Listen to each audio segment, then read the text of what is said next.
E aí, galera, tudo bem com vocês? Hoje a gente vai começar mais uma aulinha, tá? Com um novo tema, que são as bactérias. A gente está seguindo aquele esquema que eu falei para vocês, né? De começar pelos seres vivos menores, né? Que tem uma estrutura mais simples, até os mais complexos, que vai ser lá no finalzinho do ano, tá bom? Então a gente começou lá com os vírus, né? Em relação aos seres, vivos ou não. Começamos com os vírus, entendemos as doenças, né? A estrutura, por que eles não são classificados como seres vivos, e hoje a gente vai partir para as bactérias, beleza? Então eu fiz um esquema bonitinho aqui, maneirinho para vocês, tá? Vou começar aqui falando sobre elas estarem em toda parte, e isso é verdade, pessoal, né? As bactérias, elas estão em todo cantinho aí que a gente possa imaginar, né? Então, por isso que é muito importante sempre lavar as mãos, né? Principalmente nesse momento que a gente está passando, usar o álcool, né? Porque são substâncias que matam as bactérias, né? Até alguns sabonetes, eles matam, vem escrito na embalagem, né? Que mata 99% das bactérias. Então, é bem eficaz, né? Mas vamos parar de papo, né? E vamos começar a entender quem são elas. Bom, eu fiz um desenho aí, botei um desenho para vocês para explicar que quando o nosso planeta se esfriou, né, lá nos primórdios dos tempos, isso há mais ou menos há 4,6 bilhões de anos, é coisa dessa, elas foram as primeiras formas de vida, tá, gente, que apareceram no nosso planeta. Então, quando eu te perguntar quem foram as primeiras formas vivas em nosso planeta, foram as bactérias, certo?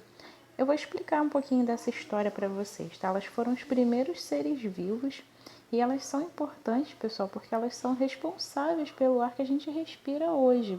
Sabe por quê? Porque quando a Terra se esfriou, né, até um pouco antes do resfriamento da Terra, as bactérias elas realizaram um processo muito importante, que era o ciclo do nitrogênio, e também um processo relacionado com o oxigênio que a gente respira, que eu vou chegar lá já já. Enfim, a Terra ela pôde ser habitada por várias espécies, né, por vários modos de vida devido a esse processo que elas realizaram. Essas bactérias, pessoal, elas precisavam de calor, esse calor vinha das águas vulcânicas e também do Sol, né, que segundo os estudos, né, era muito forte. Elas precisavam desse calor para poder produzir energia, crescer e se reproduzir, certo? Ao longo do tempo, elas desenvolveram umas estratégias para fazer com que elas evoluíssem e pudessem sobreviver por mais tempo, né? Durante essa evolução, as cianobactérias, que são tipos de bactérias que surgiram, né, nesse período, elas conseguiram formar estruturas multicelulares, ou seja, elas conseguiram se unir umas nas outras para fazer uma estrutura multicelular, ou seja, com mais de uma célula. E através da fotossíntese, elas foram capazes de oxigenar a nossa atmosfera com bastante rapidez, né, já que elas ficaram super unidas, certo? Então, as bactérias, desde os primórdios dos tempos, elas são extremamente importantes. Eu coloquei uma observaçãozinha ao lado que as bactérias elas estão por todos os tipos de habitat. Elas têm uma capacidade de adaptação muito, muito, muito grande. Elas vão sobreviver desde uma montanha extremamente gelada até um deserto mais quente. E como que elas são? 3 características básicas aí. A bactéria está dizendo pra gente que elas pertencem ao reino Monera. Tá? O reino das bactérias e das cianobactérias é o reino Monera, beleza? O que elas são? Unicelulares. Todas são unicelulares. Unicelular é quando só tem uma célula, lembra? Procarionte. Procarionte é quando o núcleo não é organizado, ou seja, ela não tem carioteca. A gente já viu essas definições lá na primeira aula online. Só que agora a bactéria ela pode ser heterótrofa ou autótrofa, ou seja, a gente vai ter espécies que vão produzir o próprio alimento e algumas que vão necessitar de outros para poder se nutrir, tá bom? Vamos prosseguir. Elas só possuem uma célula, então essa precisa ser especial. Bom, a célula da bactéria, pessoal, como é que é? É uma só, né? Que ela é unicelular. Então, o que acontece? A bactéria está dando uma dica aí, ó, pra gente. Possuímos uma rígida parede celular que envolve externamente a membrana plasmática, ou seja, já tem uma dica. A célula da bactéria, ela tem uma parede celular por fora da membrana, por fora da célula, ela tem uma parede celular. É realmente como se fosse uma parede, pessoal, porque ela é bem rígida, ela é bem durinha, né? E essa parede celular, ela fica fora da membrana, ela é feita de açúcar e aminoácidos. Grava isso aí, hein? Anota no seu caderno. E o que essa parede celular faz?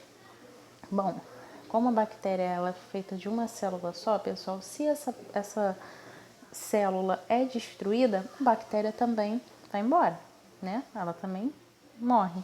Então, essa parede celular, ela vai dar forma, que a gente vai ver futuramente aí daqui a pouquinho, que cada bactéria, cada espécie tem um formato diferente.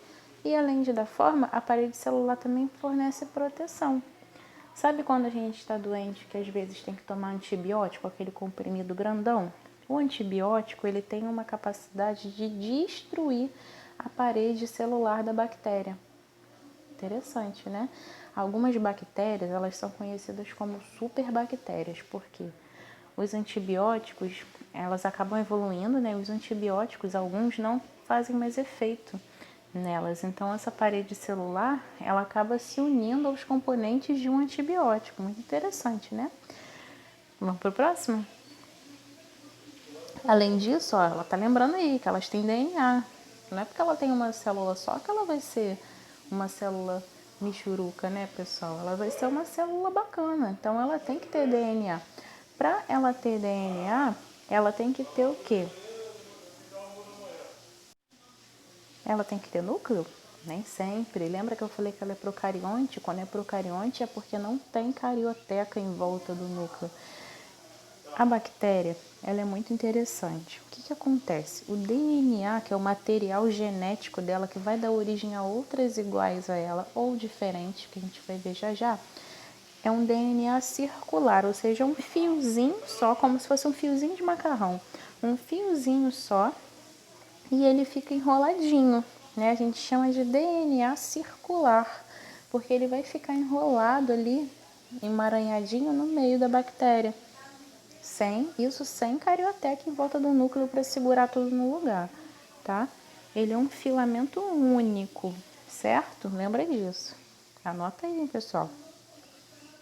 Sobre a classificação, vamos lá entender como que é feita, que eu falei, lembra da parede celular que dá forma para as bactérias? Como que é feita essa classificação delas? Então, eu botei os exemplos para vocês. Ó, a classificação bacteriana, ela é feita de acordo com a forma e a afinidade colonial. A afinidade colonial é quando elas se unem, tá? A bactéria, quando está sozinha e se junta com outra, e com outra, com outra, ela forma uma colônia de bactérias. É como se fosse uma cidade, né? Então, ela forma uma colônia, mas sempre com o mesmo formato, tá? Então, eu tenho as bactérias esféricas, redondinhas aí, que são os cocos. Embaixo dos cocos, parecendo um colarzinho de pérola, eu tenho os estreptococos. Esse cocos quase sempre vai vir no final de bactérias que se organizam em forma linear, ou seja, em linhazinha. Embaixo do colarzinho de pérola, que é o estreptococo, eu tenho o espirilo. Ele tem esse formato meio ondulado e tem no finalzinho os flagelinhos, que a gente vai ver daqui a pouco o que é para ela se locomover. Eu tenho embaixo aí os bacilos, que parece um comprimidinho antibiótico. São os bacilos, certamente vocês já ouviram falar, né, nos lactobacilos vivos. Então, são as bactérias, tá? Dentro do Yakult, dentro do leite fermentado, mas elas são boas. Fiquem tranquilos que já já a gente vai falar delas. Lá em cima tem os esporos bacterianos. Lembra dos cocos? Que são bolinhas separadinhas? Bactérias em formato esférico. Então, agora, quando eu junto dois cocos, eu tenho diplococos. São dois cocos unidos. Legal, né? Tem os vibriões. Os vibriões têm formato de vírgula. O estafilococo são vários cocos unidos, vários. Parece um cachinho de uva. Lá em cima tem a bactéria flagelada. Olha quanto pelinho, né, em volta dela. São os flagelos que vão deixar ela se movimentar para onde ela quiser. Embaixo da bactéria flagelada, eu tenho o streptobacilo. Ou seja, lembra do streptococcus, que são cocos em fileirinha? Agora eu tenho os bacilos em fileirinha, que são os streptobacilos. Tenho essa aí muito engraçada, parece uma onda, que é a espiroqueta.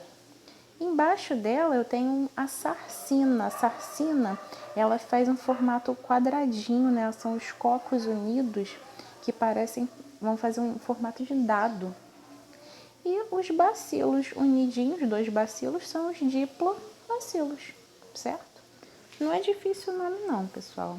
Tentem desenhar no caderno, tá bom? Fica aí a dica, desenhem, vão escrevendo, vão falando. Lembra que eu dei a dica de falar? Que o falar ajuda vocês a fixar na mente. Fala, escreve, desenha. Vai ajudar. Lembra quando eu falei ainda há pouco dos lactobacilos vivos que fazem bem? Então, os lactobacilos vivos, eles atuam aí, gente, nos benefícios que as bactérias trazem pra gente, certo? Além disso, além disso, a gente tem outras funções aí também das bactérias boas, que existem as bactérias más e as boas. As bactérias boas, elas vão atuar com os fungos na hora de fazer a decomposição, né, de um corpo morto, uma folha que caiu da árvore, né, morreu, tem que decompor. Lembra lá no 6º ano que a gente falou de decomposição, né, do ciclo da natureza? Então, a decomposição acontece com bactérias e fungos. Então, são bactérias boas que vão, né, trazer um benefício para a gente. Outro benefício, elas vão disponibilizar, ou seja, elas vão deixar disponível aí o nitrogênio para as plantas e para o solo, que é muito importante para que a planta cresça, pessoal. As plantas, os vegetais precisam de nitrogênio no solo, para deixar o solo bem arejado, para elas captarem os nutrientes, a água, o gás carbônico, o oxigênio, ok? E embaixo aí eu tenho a outra função que todo mundo sabe, né, que eu já dei a dica, que são usadas na produção de iogurte, a produção de vacina também, tá, gente? Muitas bactérias são utilizadas para produzir vacina, antibiótico também vai combater elas e vai ser feito delas também. E até mesmo hormônios, né? A insulina, no caso, que é um hormônio produzido no nosso corpo, ele também tem uma ajudinha aí da bactéria. Agora, as bactérias mais, olha aí como ela é má, são patogênicas. Quando eu falo que alguma coisa é patogênico, é o que traz doença, que causa doença. Então, pode causar aí as bactérias patogênicas, pneumonia, que é aquela doença que a pessoa fica tossindo muito, né? Ataca os pulmões, ataca os brônquiozinhos lá do pulmão, e a pessoa tem muita dificuldade até de respiração, tosse muito. Sífilis, que é uma doença sexualmente transmissível. A tuberculose também é próxima aí, os sintomas são parecidos com a pneumonia. E a leptospirose, que é aquela doença causada pela urina do rato, né? O ratinho lá contaminado com a bactéria vai transmitir para o humano a leptospirose. Sobre a reprodução, vamos lá. A reprodução da bactéria, ela pode ser sexuada ou assexuada, beleza? Na reprodução sexuada, gente, vou dar as diferenças, ó. Assexuada é quando não acontece uma mistura daquele DNA que a gente falou lá no começo. Na assexuada, a bactéria sozinha se divide no meio e vira 2. Olha só essa imagem aí. Eu tenho a bactéria A, ela duplica o DNAzinho dela, ela vai gerando aí uma parede celular, uma membrana nova, e no final ela vira 2. Então, na reprodução assexuada, a gente tem esse exemplo aí que é a bipartição. Ou você vai achar em alguns lugares como cisparidade também. Eu gosto mais de bipartição, mas tem que saber os dois, tá bom? Então, esse tipo de reprodução assexuada. A letra A, a bactéria A, vai ser igual no final. Vai criar outra igualzinho a ela, igualzinha. Para as bactérias, considera-se a reprodução sexuada qualquer processo de transferência de fragmentos de DNA de uma para outra. Ou seja, quando a gente tem uma reprodução sexuada, você tem um DNA de uma bactéria indo para outra ou se misturando com a outra. Tá? Essa transferência pode ser de 3 formas, vamos ver aí. Transformação. Na transformação, a bactéria ela vai absorver o DNA que fica lá jogado, assim, às vezes uma bactéria morreu, fica lá no meio, uns pedacinhos de DNA daqui, dali e tal. Então aquela bactéria ela vai pegar uns caquinhos de DNA, uns pedacinhos de DNA e vai juntar no material genético dela e vai virar uma outra bactéria, né? Geralmente isso acontece quando a bactéria se transforma numa superbactéria, que é aquela bactéria danada de se combater. A transdução acontece quando as moléculas de DNA são transferidas de uma bactéria para outra utilizando os vírus. Olha só, a bactéria, o vírus está lá infectando a bactéria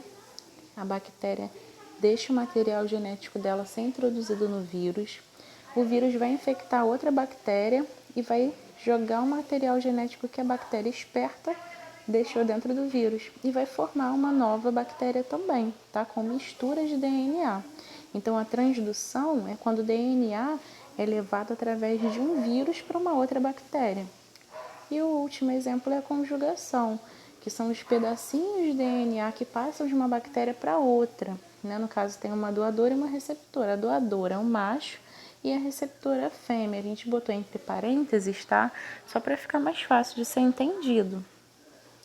Mas não existe bem isso de macho e fêmea em relação às bactérias, já que elas são organismos extremamente simples, tá bom? Então, elas fazem uma ponte. Essa imagem é real, tá? Né? Por um microscópio. É uma ponte que as bactérias fazem para poder transferir o material genético de uma para outra. Aí você tem uma formação de uma nova bactéria. Então, anotem, desenhem. Bom, gente, a gente terminou por aqui, tá bom? Vocês precisam fixar o conteúdo do jeito que eu fui falando, tá? Fazendo resumo, desenho. Vamos fixar esse conteúdo que não é difícil, para a gente poder fazer uma boa avaliação futuramente, tá bom? Estou à disposição aqui no nosso horário, não esqueçam. Conto com a presença de vocês, por favor, tá bom? É isso, pessoal. Até a próxima. Se cuidem. Em breve a gente se encontra.